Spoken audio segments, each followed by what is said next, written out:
وشانەوێت حیوان شاوسن وەڵێ وێشا ئیسا هەرچیوە چوار پاشا بێ بۆ وسن شا وەڵێ وێشا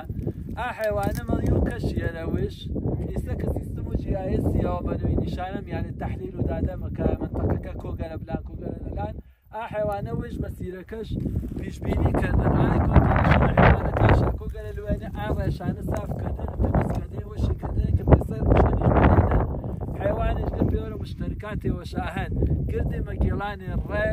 کەمتەرین ئەنەرژیشا بەسرە بۆ فرەتەرین توولی تاوان بدانی باچی ئێڕای چون زمانی وەشەنە حیوانەوە من شۆنە شەر ئەنسانی وەشکردینە